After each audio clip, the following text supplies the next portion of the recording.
Good morning, everyone, and welcome to the class. We are doing the chapter, The Politics of Plant Development, and from this chapter, we are seeing the previous year questions. And we have discussed some of the questions, and today we will discuss uh, other questions. So, in this, we will see there is a question which came in the year all 2015 in all India, and the question is of 4 marks. The question is describe the strategy adopted by the government of India to promote the green revolution. Okay, green revolution को promote करने के लिए government ने क्या strategy adopt किया, this is the question. इसमें हमने देखिए ग्रीन रेवोल्यूशन जो है उसके पीछे गवर्नमेंट ने काफ़ी एक स्ट्रेटजी बना करके एक्चुअली इस रेवोल्यूशन को लाया गया था. बिकॉज अभी तक जो भी एफर्ट्स हो रहे थे एग्रीकल्चरल आउटपुट को बढ़ाने का, the efforts were not successful. Now the pressure was very high on the government because we have to import food from US, and by giving this food aid, we were very much dependent on the food aid given by the US. And what we find that there was pressure from the United States to change its economic policy, because the country was giving us food aid, so it was the expectation of the US that we will change our economic policy according to the desire of the US, है ना. तो ये pressure हमारे ऊपर आ रहा था, and government of India जो थी वो उस प्रेशर को अडॉप्ट करने के लिए तैयार नहीं थी, प्रेशर को एक्सेप्ट करने के लिए तैयार नहीं थी कि हम US के प्रेशर में आके अपने इकोनॉमिक पॉलिसी को हम चेंज नहीं करेंगे. तो अब क्या रास्ता था? अब हमारे सामने यही रास्ता था कि किसी भी तरह एनी हाउ हमें एग्रीकल्चरल आउटपुट को बढ़ाना होगा. पीछे के डेट में जितने भी एफर्ट्स हुए वो सक्सेसफुल नहीं हो पाए. तो what was thought by the government that there is need to change the strategy, and what was the change in the strategy, that instead of focusing on the poor farmers, ठीक है, instead of focusing on the poor farmers, or to give support to those farmers who are lagging behind, or to give support to those areas who are lagging behind, what was done by the government, that the support was given to those areas and farmers which were having more resources. जो resourceful farmers थे और जो areas पहले से develop थी agriculturally, उन पे focus किया गया, instead of focusing on this poor farmers and the backward areas. The focus was on the resourceful farmer and the regions which were full of resources. ये होता है कि हमें ओवरऑल प्रोडक्शन इंक्रीज करना है ना. The main aim, what was the main aim? The main aim was to increase the production, agricultural productivity. How this agricultural productivity can be increased? So in order to increase that the agricultural output, whatever effort was done by the government in the previous year were not successful. So government changed this strategy कि हम poor farmers पे नहीं focus करेंगे, हम उन regions पे नहीं focus करेंगे जो कि agriculturally backward है. Instead we will focus on those farmers who are resourceful. We will focus on those areas which have the resources, ठीक है. और यही मेन स्ट्रेटजी हुई ग्रीन रेवोल्यूशन की. और इसमें क्या हुआ, जैसे कि जिन एरियाज में पहले से इरिगेशन की फैसिलिटी मौजूद है, ठीक है, उन पर ही ज़्यादा ध्यान दिया गया. जिन एरियाज में well to do, well off farmers available हैं, उन रीजन्स पे ध्यान दिया गया. क्योंकि जैसे कि ग्रीन रेवोल्यूशन में क्या हम देखते हैं कि pesticides, fertilisers, high yielding variety of seeds were used. ये सब कॉस्टली आइटम्स होते हैं. ये इन आइटम्स के यूज के कारण क्या हुआ कि जो एग्रीकल्चर था, जो अभी तक कैपिटल इंटेंसिव नहीं था, वो कैपिटल इंटेंसिव बन जाता है. Because there is need to invest capital in order to increase the productivity of the agriculture. तो अब एग्रीकल्चर में को कैपिटल इंटेंसिव बन गया बिकॉज ऑफ ग्रीन रेवोल्यूशन। तो अब उस कैपिटल इंटेंसिव एग्रीकल्चर को करने में केपेबल कौन होगा? जो रिच सेक्शन है ना, जो रिच फार्मर्स हैं। तो फोकस जो था वो रिच फार्मर्स पे आया, ताकि वो इस तरह की चीज़ें जो इम्पॉर्टेंट है, जिसके बिना हम ग्रीन रेवोल्यूशन सोच नहीं सकते हैं, HYV सीड्स होना चाहिए, फर्टिलाइजर्स होने चाहिए, पेस्टिसाइड्स होने चाहिए, इरिगेशन फैसिलिटीज़ होनी चाहिए, तो ये सब के लिए उन्हीं पर स्ट्रेस किया गया है ना। और इसके अलावा ये भी था कि गवर्नमेंट जो है वो सब्सिडाइज्ड रेट पे भी प्रोवाइड कर रही थी, जो सब्सिडीज, जो फर्टिलाइजर्स हैं, पेस्टिसाइड्स हैं, इन सबको high yielding variety of seeds थे, उनको सब्सिडाइज्ड रेट पे भी प्रोवाइड कर रही थी। ये भी एक स्ट्रैटेजी गवर्नमेंट ने अडॉप्ट किया था।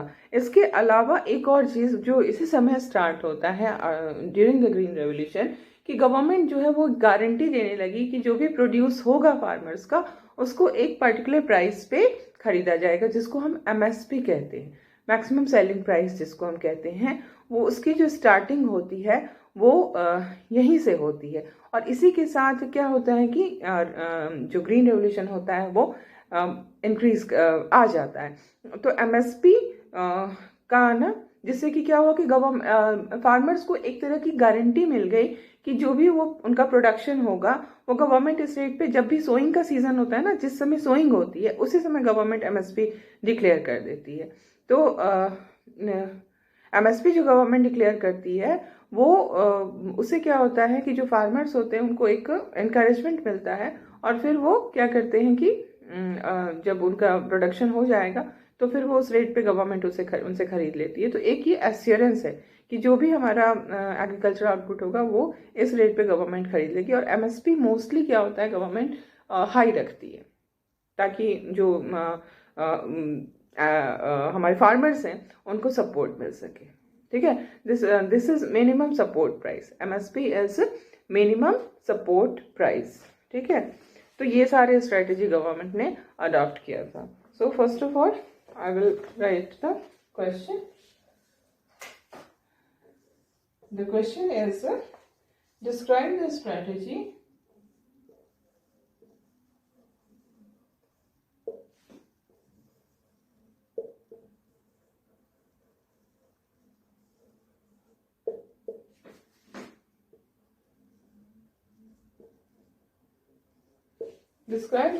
strategy adopted by the government of India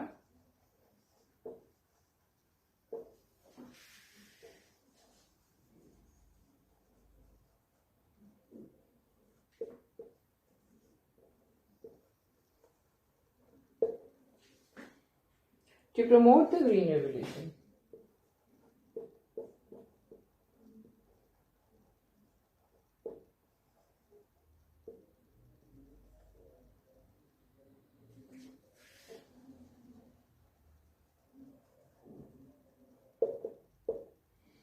This is a 4 marks question,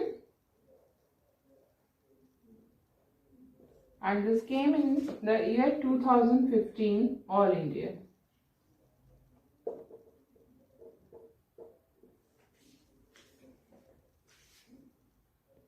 So when you start writing the answer, first of all there will be introduction, है ना?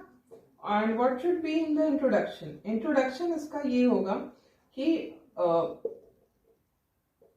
food shortage, the country was facing food shortage in the decade of 1960, and because of this food shortage we need to we were dependent on the food aid given by the US, and the US was pressurizing to change our economic policy. So there was very much need to increase the productivity, agricultural productivity.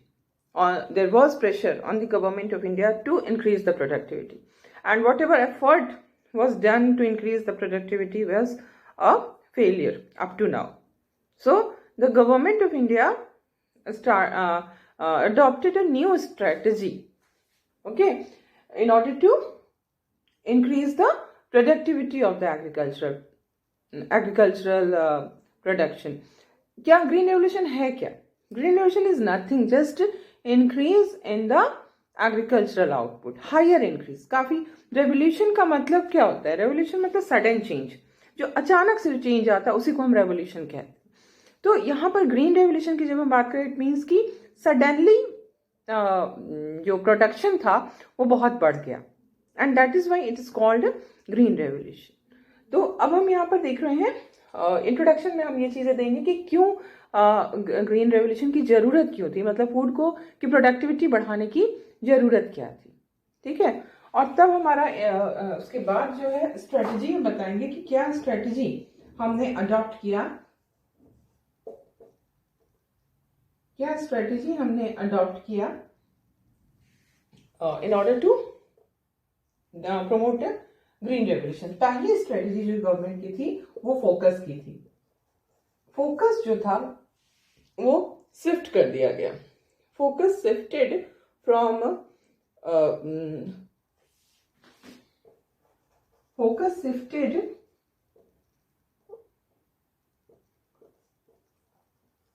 from poor farmers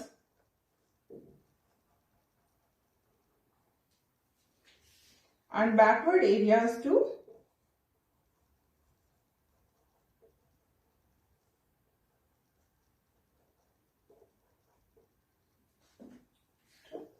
well-off farmers and resourceful areas।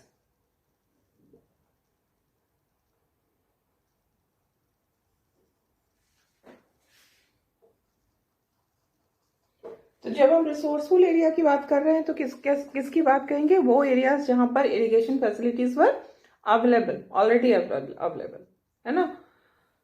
Then क्यों poor से हमने backward पे, poor से हमने well of farmer पे shift हुए?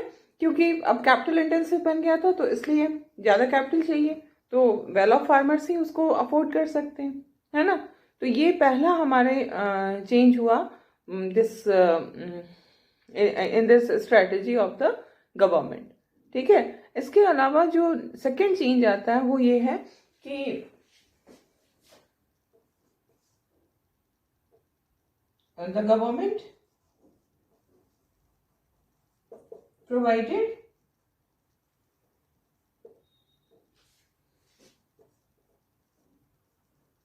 fertilizers,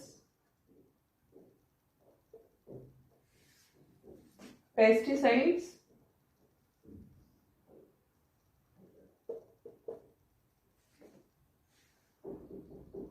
and high yielding variety of seeds at subsidized rate।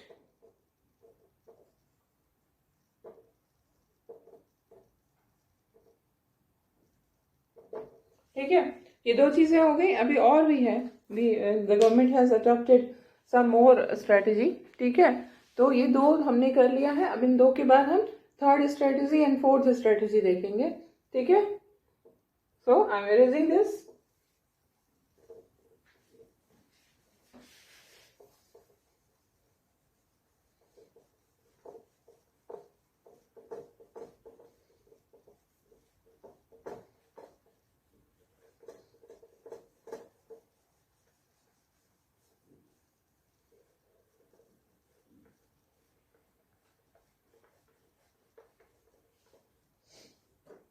Now, third strategy which was adopted by the government was electricity.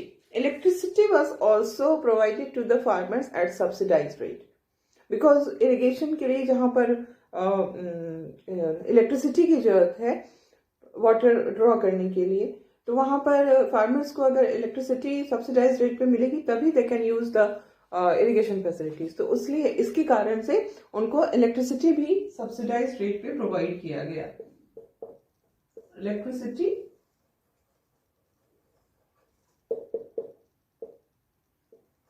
Eight subsidised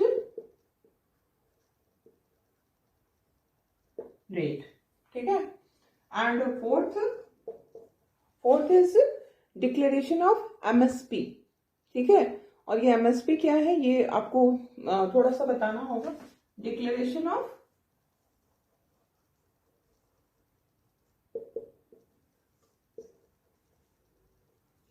minimum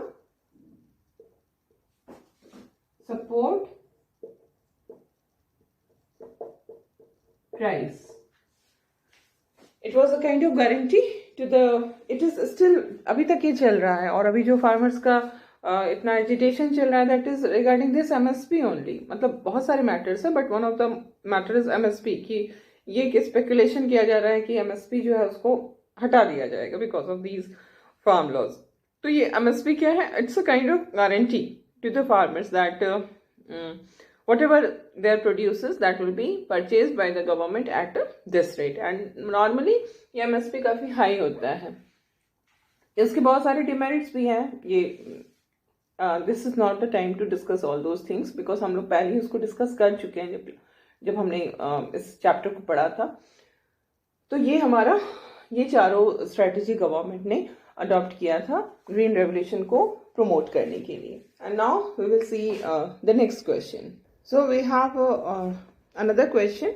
The question is, assess the outcomes of the early phase of plant development in India. This question came in the year 2016 All India and 2013 All India. It's a 6 marks question. तो it's very important आपको outcome को assess करना है, कि assessment of outcome, कि कितना outcome में क्या मिला है ना, जो प्लांट डेवलपमेंट हुआ उसका नतीजा क्या हुआ, कंसिक्वेंसेस क्या हुए. तो इसको हम लोग अभी करेंगे. ठीक है, I am writing down the question first.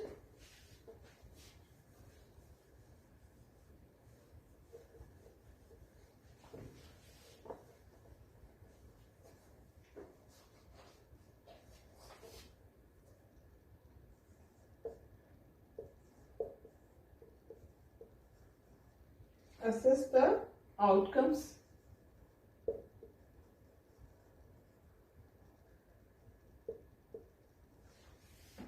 of the early phase of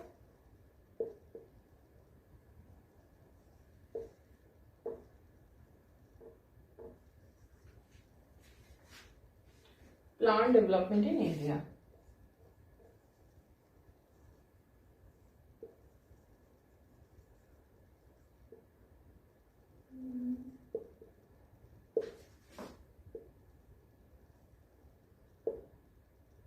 okay,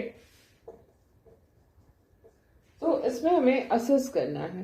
तो फर्स्ट ऑफ ऑल आपको जो इंट्रोडक्शन में देना होगा वो प्लांट डेवलपमेंट के बारे में देना होगा regarding the first 3 5-year plans. जो शुरू के 3 5-year प्लान्स हैं उनके बारे में आपको इंट्रोडक्शन देना होगा.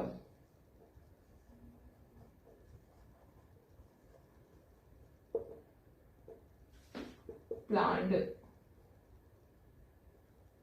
डेवलपमेंट, कैसे हमने प्लानिंग कमीशन को बना करके प्लान डेवलपमेंट की स्ट्रेटजी को अडॉप्ट किया और फिर 5-year प्लान्स बने. और ये 5-year प्लान्स का क्या मीनिंग है इसको बताते हुए फिर हमारा ये आउटकम्स आएगा, है ना. तो आउटकम्स क्या है वो देखेंगे और फिर कंक्लूजन में हम उसको असेस करेंगे. ठीक है, आउटकम्स क्या है. फर्स्ट आउटकम जो हम ये देखेंगे कि इन जो अर्ली प्लानिंग हुए, जो अर्ली फेज का इंडिया का प्लांट डेवलपमेंट था, उससे इंडिया में एक इकोनॉमी की फाउंडेशन रखी गई. ठीक है, कि फ्यूचर इकोनॉमिक ग्रोथ के लिए जो एक बेस चाहिए होता है, वो बेस, वो फाउंडेशन जो है वो इसी पीरियड में रखा गया, है ना.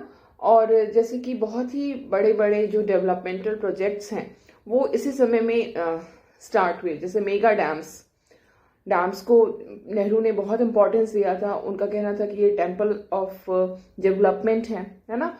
तो बहुत सारे जो मेगा डैम्स थे उनकी स्टार्टिंग इसी early period of plant economy में ही हुई. जैसे भाखड़ा नांगल है, हीराकुद है, इनका स्टार्टिंग होता है. और ये on the one hand they serve the purpose of irrigation and on the other hand they serve the purpose of generating electricity, जो कि इंडस्ट्रीज के लिए इम्पोर्टेंट था. तो ये दोनों को बैलेंस करते थे, दोनों के लिए ये इम्पोर्टेंट थे, एग्रीकल्चर के लिए भी और इसके लिए भी. तो ये इस तरह के जो फाउंडेशन है वो रखे गए. फिर बहुत सारे जो हेवी इंडस्ट्रीज थे पब्लिक सेक्टर के, बहुत सारे स्टील प्लांट्स हैं, ऑयल रिफाइनरीज हैं, मैन्युफैक्चरिंग यूनिट्स हैं, डिफेंस प्रोडक्शंस हैं, ये सबका जो स्टार्टिंग हुआ, ये जो हैवी इंडस्ट्रीज है कंट्री के, इनकी भी स्टार्टिंग जो है वो इसी पीरियड में होती है, ठीक है। और फिर ट्रांसपोर्ट और कम्युनिकेशन के लिए जो इंफ्रास्ट्रक्चर की नीड होती है, वो इंफ्रास्ट्रक्चर भी इस समय में ही उसको मजबूत किया गया, रखा गया, मजबूत किया गया। तो इस तरह के जो चीज़ें हैं, इसको हम कहेंगे कि फ्यूचर इकोनॉमिक ग्रोथ के लिए फाउंडेशन जो है वो ले किया गया ड्यूरिंग दिस प्लान्ड इकोनॉमी के अर्ली फेज में। इसके बाद जो एक बहुत ही इम्पॉर्टेंट आउटकम है वो है लैंड रिफॉर्म्स का, क्योंकि हमारे यहाँ लैंड का डिस्ट्रीब्यूशन जो है वो हाईली अनइक्वल डिस्ट्रीब्यूशन था। जिस तरह की हमारी सोशल स्ट्रक्चर था उसमें यही होता था कि बहुत ही जो लैंडलॉर्ड्स होते थे उनके पास तो पूरी की पूरी गांव जो है वो उनकी होती थी, और जो जैसे खास करके जो हमारे लोअर कास्ट को बिलोंग करने वाले लोग थे, उनकी कंडीशन बहुत ख़राब थी। दे वर द लैंडलेस लेबरर्स, क्योंकि उनके पास लैंड नहीं थी। तो ये जो अनइक्वल डिस्ट्रीब्यूशन था, ये हमारे एग्रीकल्चरल आउटपुट को कम कर रहा था। कैसे? जिसके पास बहुत ज़्यादा लैंड है, क्या होगा, वो अपने लैंड के हर पार्ट की प्रोडक्टिविटी से उसको उतनी मतलब नहीं होगी। अगर उसका बहुत ज़्यादा उसके पास लैंड है तो ऑब्वियसली वो पूरे के पूरे लैंड पर एग्रीकल्चर प्रॉपर वे में हो रहा है या नहीं हो रहा है, ये उसका मेजर कंसर्न नहीं होगा। कुछ पार्ट्स वो ऐसे ही फैलो छोड़ सकता है, छोड़ देते हैं, ऐसा होता है। तो उससे क्या हुआ कि वो लैंड हमारा यूज़ नहीं हो पा रहा है ना। और फिर जो लैंडलेस लेबरर्स हैं, उनके पास लैंड है ही नहीं, they are working on the land of someone else. तो जो एक मोटिवेशन होता है वो उनको नहीं मिल पा रहा है अपने लैंड पे काम करने का। तो ये चीज़ें जो हैं ये हमारी प्रोडक्टिविटी को कम करती हैं। तो इस कारण से गवर्नमेंट ने लैंड रिफॉर्म्स पे बहुत ज़्यादा ध्यान दिया और इक्वल डिस्ट्रीब्यूशन की तरफ बढ़े। जमींदारी सिस्टम को अबॉलिश किया गया। देन लैंड सीलिंग एक्ट लाया गया, और इस लैंड सीलिंग एक्ट में ये कहा गया कि मतलब it was left for the state government कि वो कितना डिसाइड करेंगे, बट एक लिमिट तय कर दी गई कि इससे ज़्यादा अगर आपके पास लैंड है तो फिर वो आपका लैंड आपसे ले लिया जाएगा। इसके अलावे इसमें एक और चीज़ था, हाँ, कंसोलिडेशन। जो लैंड होल्डिंग्स थे, हमारे यहाँ बहुत छोटे छोटे लैंड होल्डिंग्स होते हैं। क्यों? क्योंकि एंसेस्ट्रल प्रॉपर्टी का डिवीज़न होता है। अगर किसी फैमिली में 4 भाई हैं, फादर की डेथ के बाद जो भी ज़मीन उनके पास है वो 4 हिस्से हो जाएंगी। फिर वो आगे का जनरेशन आएगा, फिर वो एक जिसको 1/4 हिस्सा मिला है, फिर उसका डिवीज़न होगा। तो इस कारण होल्डिंग की साइज़ बहुत स्मॉल हो जाती है, और small size of holding is a major cause of small productivity. फिर इतनी छोटी हो जाती है होल्डिंग की साइज़ कि उसमें जो जैसे ट्रैक्टर्स हैं वो चल ही नहीं सकते, तो ऑब्वियसली आपकी प्रोडक्टिविटी कम हो जाएगी। तो गवर्नमेंट ऑफ इंडिया के ना एक और ये चलाया कि कंसोलिडेशन का, कि सारे जो होल्डिंग्स हैं उनको मिला करके एक बड़ी होल्डिंग बना दी जाए। तो ये एफर्ट्स गवर्नमेंट ने किया, हालांकि ये सक्सेसफुल नहीं हो पाया। इसके पीछे बहुत सारे रीजंस थे। जैसे लैंड सीलिंग एक्ट ही आया तो ये हुआ कि जिनके पास ज़्यादा ज़मीन है उनसे ले ली जाएगी। उन्होंने बेनामी ज़मीन रखने शुरू कर दिए, किसी के भी नाम से ज़मीन कर देते थे, फिर बस वो पेपर पे ज़मीन उनके नाम से होता था, फिर वो वापस उनसे ले लेते थे। और जो भी ज़मींदार थे वो they were the people who were very influential, not only economically but also socially and politically. तो they were always there in the smooth execution of these laws. हमेशा वो ऑब्स्ट्रक्शन करते थे और वो उसमें सक्सेसफुल भी रहे। कंसोलिडेशन में भी प्रॉब्लम आई, क्योंकि जो पुअर लैंडलेस लेबरर्स थे या जो बहुत ही स्मॉल फार्मर्स थे, उनको ये कॉन्फिडेंस नहीं था, उनके मन में डर था कि कहीं गवर्नमेंट हमारी ज़मीन को ले ना दे कंसोलिडेशन के बहाने। तो इस तरह से लैंड रिफॉर्म्स भी जो था, हालांकि एफर्ट किया गवर्नमेंट ने, बट इसको हम बहुत सक्सेसफुल नहीं मानेंगे, but it is one of the major outcomes, है ना। इसके बाद जो एक आउटकम है वो ग्रीन रेवोल्यूशन का, जिसको हमने अभी डिस्कस किया है, कि जिस तरह से 60s के डिकेड में फूड क्राइसिस हुआ, फूड एड लेना पड़ा, और फिर प्रेशर आने लगा कि आप अपनी फूड पॉलिसीज बदलिए। तो इसके लिए गवर्नमेंट ने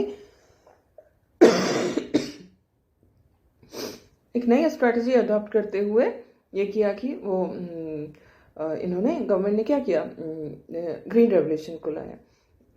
pesticides, high yielding variety of seeds और फर्टिलाइजर्स के यूज़ के साथ प्रोडक्टिविटी को बढ़ाना। और जब इन चीज़ों का यूज़ के साथ प्रोडक्टिविटी तभी बढ़ेगी जब इरिगेशन की प्रॉपर फैसिलिटी होगी।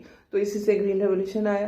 तो ग्रीन रेवोल्यूशन का भी हमने देख लिया है कि कुछ तो पॉजिटिव इम्पैक्ट हुआ, हम फूड रिलेटेड मैटर्स में हम सफिशिएंट हो गए और फार्मर्स की भी कंडीशन बहुत अच्छी हो गई, है ना। लेकिन ये इम्पैक्ट जो था वो इवन नहीं था।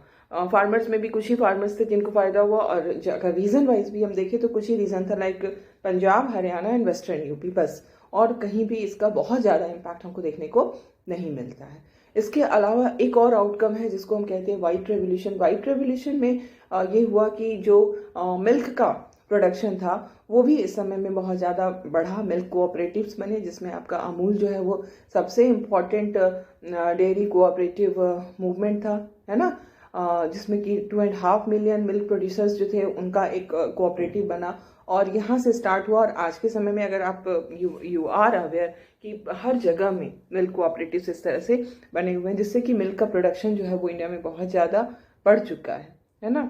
तो ये चीज़ें हम लिखेंगे। इसके बाद कुछ और भी डेवलपमेंट्स होते हैं, लाइक जब इंदिरा गांधी आ जाती हैं पावर में, नेहरू का डेथ होता है 64 में, फिर शास्त्री आते हैं, एंड शास्त्री के बाद 66 में इंदिरा गांधी आती हैं। तो इंदिरा गांधी ने काफ़ी सोशलिस्ट स्ट्रक्चर बना दिया, क्योंकि आबादी अधिवेशन में पहले ही कांग्रेस जो था वो सोशलिस्टिक पैटर्न ऑफ सोसाइटी पे आ चुका था।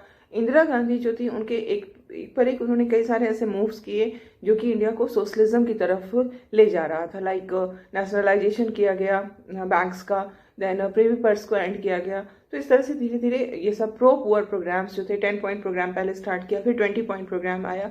तो ये these pro poor programs were started by Indira Gandhi, ठीक है। लेकिन इन सब के बावजूद अगर हम इसको असेस करते हैं तो क्या देखते हैं कि हमारा जो इकोनॉमिक ग्रोथ रेट था वो बहुत अच्छा नहीं था। अगर 1950 से 1980 के बीच का ग्रोथ रेट हम देखेंगे तो वो पर एनम जो रेट था वो 3 से 3.5% ही रहा था, उससे आगे नहीं बढ़ पाया था। तो ये जो सिचुएशन थी कि आपने प्लान डेवलपमेंट की पॉलिसी को अडॉप्ट किया, इतना सब कुछ हम कर रहे हैं, government is doing so many things, but still the growth rate is just 3% to 3.5%, जो कि ये बता रहा था कि इसमें चेंज करने की ज़रूरत है। और चेंजेस आने स्टार्ट हो जाते हैं 1985 से, राजीव गांधी के आने के बाद से हमारी इकोनॉमी में चेंजेस आने स्टार्ट होते हैं, और हम देखते हैं कि हम टुवर्ड्स लिबरलाइजेशन बढ़ने लगते हैं, है ना। ये सब चीज़ें भी हमने डिस्कस किया हुआ है। और लास्ट में क्या होता है कि 91 में हम न्यू इकोनॉमिक पॉलिसी अडॉप्ट करते हैं, जो कि पूरी तरह से लिबरलाइजेशन, ग्लोबलाइजेशन और प्राइवेटाइजेशन पे बेस्ड थी। और लास्ट अभी का जो सबसे लेटेस्ट डेवलपमेंट है वो ये है कि 2014 में प्लानिंग कमीशन को ही ख़त्म कर दिया गया है। अब उसकी जगह पे नीति आयोग आ गई है 1 जनवरी 2015 से, ठीक है। तो यहाँ तक इस तरह से आपका आंसर होगा, काफ़ी लेंथी आंसर होगा, इसलिए बहुत चीज़ें सब आनी चाहिए, ठीक है, लेकिन बहुत उसको एलाबोरेट करने की ज़रूरत नहीं है ना। तो जैसे पहला जो है आउटकम में फर्स्ट हम लोग देखेंगे कि foundation for future economic growth was laid. इसमें आपको एग्जाम्पल में मेगा डैम प्रोजेक्ट्स का देना होगा, हेवी इंडस्ट्रीज का देना होगा, देन ट्रांसपोर्ट एंड कम्युनिकेशन के लिए जो इंफ्रास्ट्रक्चर डेवलप हुआ वो देना होगा, ठीक है। इसमें उन सब के साथ आपका आंसर कंप्लीट होगा, ये पॉइंट 1 जो है वो कंप्लीट होगा। देन सेकंड में लैंड रिफॉर्म्स आएंगे। लैंड रिफॉर्म्स में क्या क्या देना होगा? लैंड रिफॉर्म्स में आपको जमींदारी एबोलिशन,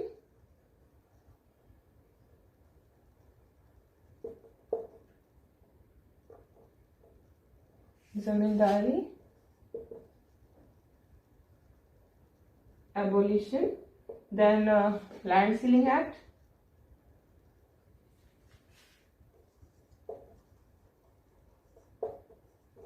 कंसोलिडेशन।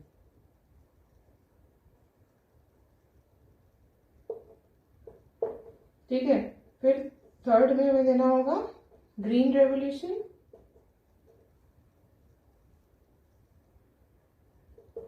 फोर्थ में हमें देना होगा white revolution,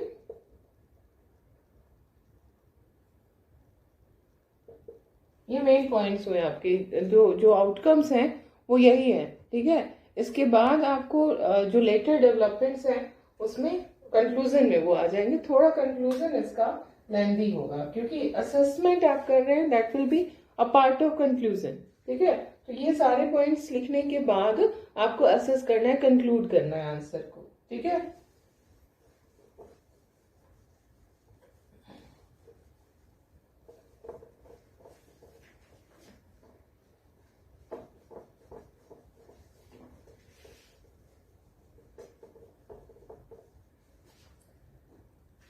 so what should be in the conclusion. Conclusion में हम ये कहेंगे कि हमने इतने सारे एफर्ट्स किए, प्लान इकोनॉमी को अडॉप्ट किया, but what was the result? The result was कि 1950 से 80 के बीच में जो ग्रोथ रेट है हमारा, इकोनॉमी का ग्रोथ रेट क्या है? 3 से 3.5%, जो कि बहुत ही स्लो ग्रोथ रेट कहा जाएगा, बहुत हाईली स्लो ग्रोथ रेट है। ठीक है, इसके बाद जो हम देखेंगे कि पॉलिसी में चेंज आने स्टार्ट होते हैं। ठीक है, 85 से राजीव गांधी जब से आए उन्होंने पॉलिसीज में चेंज लाना शुरू किया, चेंज इन पॉलिसी। ओके, और ये चेंज किस डायरेक्शन में था? चेंज इन पॉलिसी टुवर्ड्स किस डायरेक्शन में था? लिबरलाइजेशन, है ना।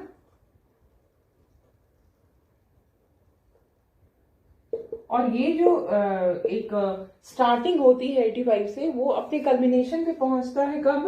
1991 में, जबकि हमने न्यू इकोनॉमिक पॉलिसी को अडॉप्ट किया। And this economic policy was basically about globalisation, privatisation and liberalisation. ठीक है, और इसी के साथ धीरे धीरे ये समझ में आने लगा कि जो प्लानिंग कमीशन है वो इररिलेवेंट होती जा रही थी, और यही रीजन है कि 2014 15 अगस्त